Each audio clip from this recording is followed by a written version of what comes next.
Alright, Summerslam 2001.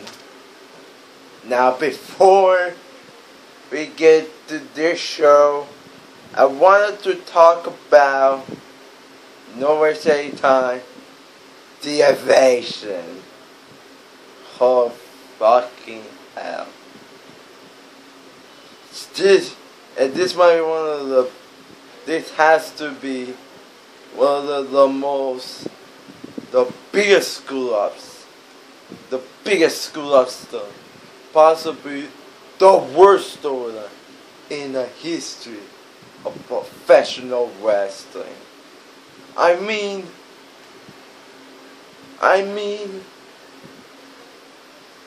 there's really, there was some big problem.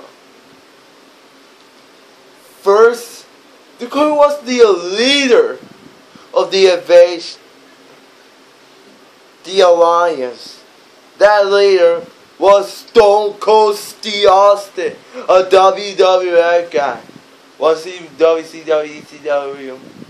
For what I heard from wrestling fans, yes, but it was about these to say. And first and foremost, Stone Cold was known for being WWF guy because he got us to say becoming WWE champion, winning the Royal Rumble 3 times, and all that shit, and 2-time champion, all that shit.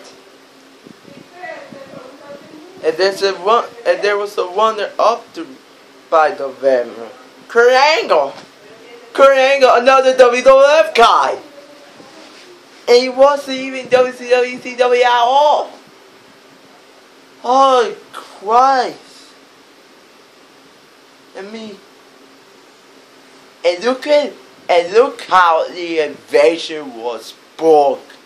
Look how the invasion was in book at that time.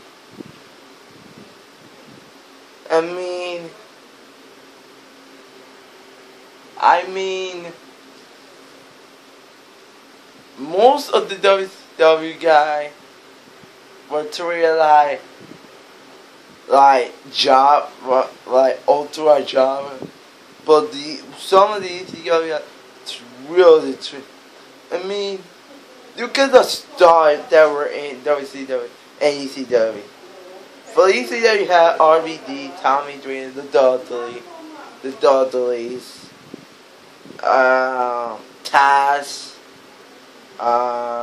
Well, maybe Tashiri. I think it was the Indian, but I didn't doubt. And why I know who was in this pay-per-view? They were in the WCW. Good Christ, they were in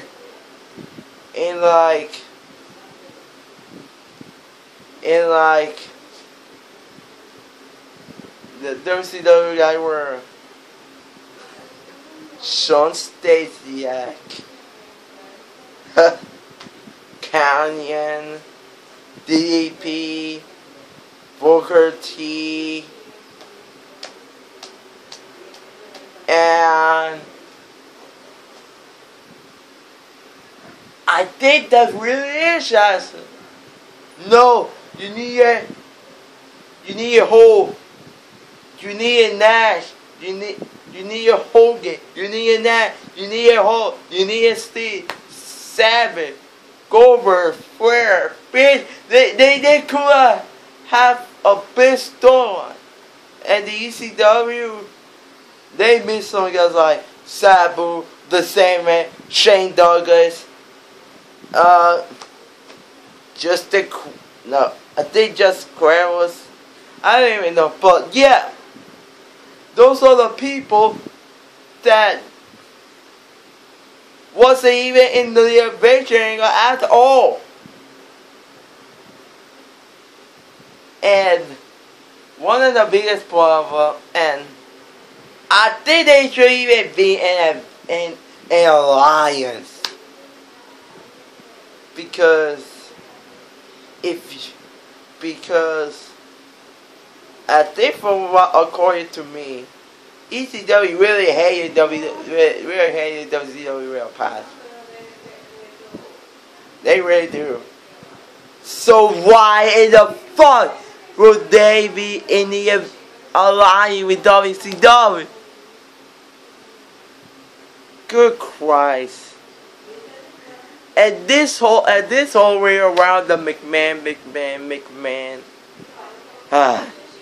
You knew it was just to prove Vince's ego and prove his WWE probably his WWF not WWE propaganda, tried to spin it in his own damn face.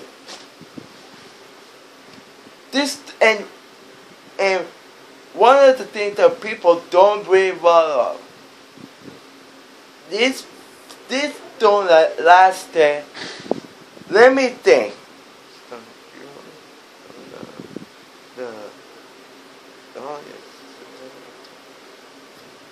At best, this storyline lasted at best 5 to 6 months. This storyline could at least be in a 1 year, but they didn't.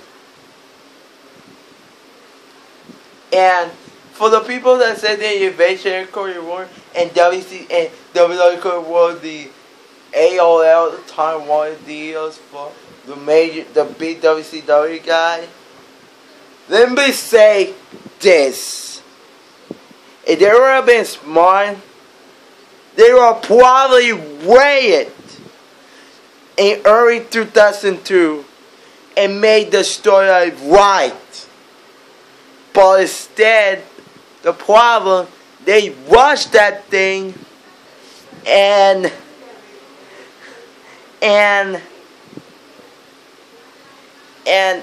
they had, and instead they got was a bunch of mid-carders for WWE versus WWE. So that's fucking it. But besides that, in the weird thing, this was actually a good pay-per-view. Really good pay-per-view. And you have some very good match.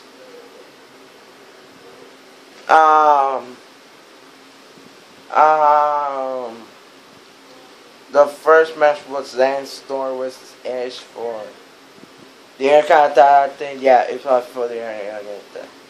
This match was usually good. And this was a standout match for Edge because he won the KO in 2001. And this was a spotlight match for them. So at that match, they really elevated both. Not in a case, but it really a bad. And Edge won the IC title.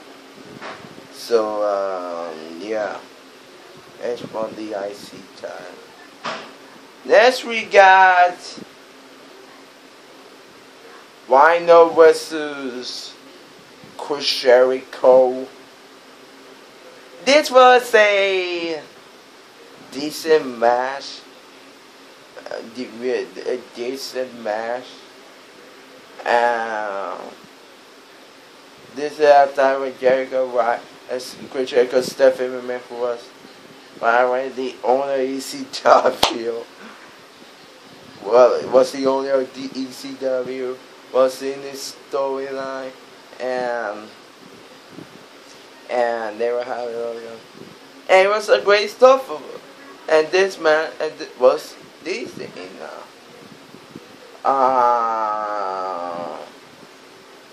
Another match was the light heavyweight title match. It was good. It was a good match. Very good match. The last time were very good. Oh boy. In year 5, I think it was yeah, at the Survivor Series. But I think it was the I think it was the title the title match between both WCW and WWE at that time. It did have some of it. So, the Brothers of Destruction, Undertaker and Kane versus DDP and Kane. I think it was Chris Kane. This has to be the one of the more. Well, this has to be a squash. Bam. And always you could have brought DDP. This is how you do this thing. Having John to Taker's wife. And that goes to prove how the adventure was going to have to fuck up. This goes to and we come here to SummerSlam and you have him being booked in a squash match. Good Christ. Good Christ almighty. Good Christ. This was not this. So the Brothers of Destruction one. They had the WCW wrote that in WWF, but they were really. This was a really. Another thing, the DDP can't get off or the Brothers of Destruction at all. Good Christ. Next we have what more considered match of the night. Second match. Rob Van Dam versus Jeff Hardy for the Intercontinental Championship. This was a very great match. And the funny thing is, Van Dam was a heel in this storyline, but it was treated mostly as a baby thing. So they were really fire good against the grain. That by the time the invasion angle ended, instantly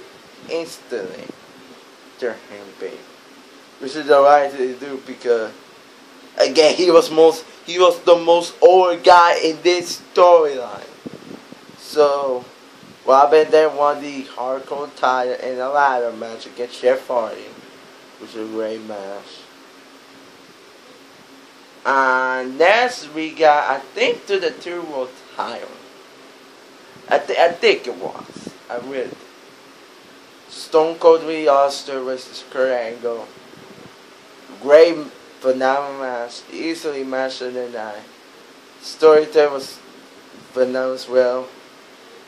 With Austin stunned Angle multiple times, but he keeps playing.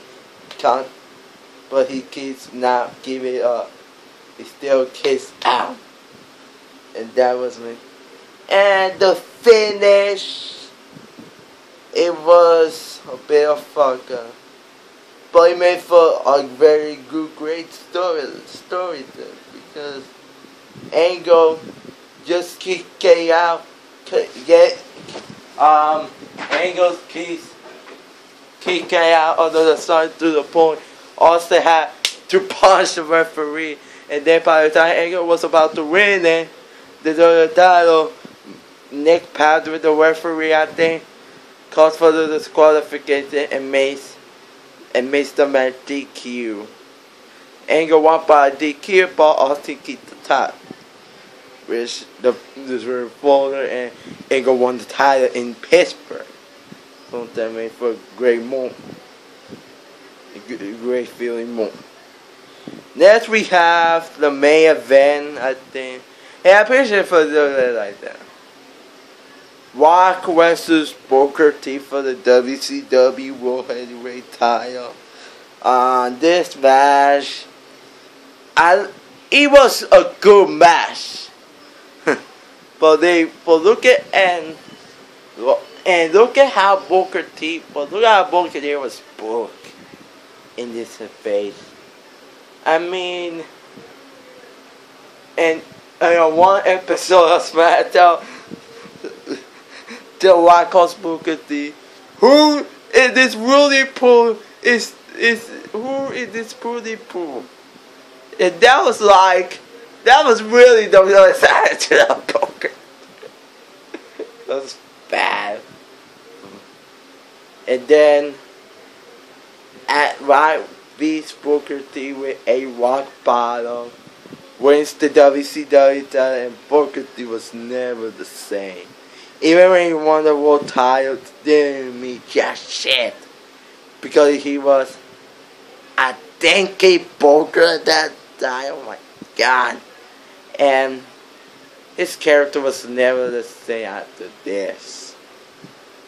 Even though you knew going ahead that when the Rock came back, you knew they were not gonna have John Booker T under the circumstances. So, yeah, good match to another really good SummerSlam. Really nice. Which is another good. It turned out to be a great phenomenal film. SummerSlam 2002. This is the next. So, yeah. Peace.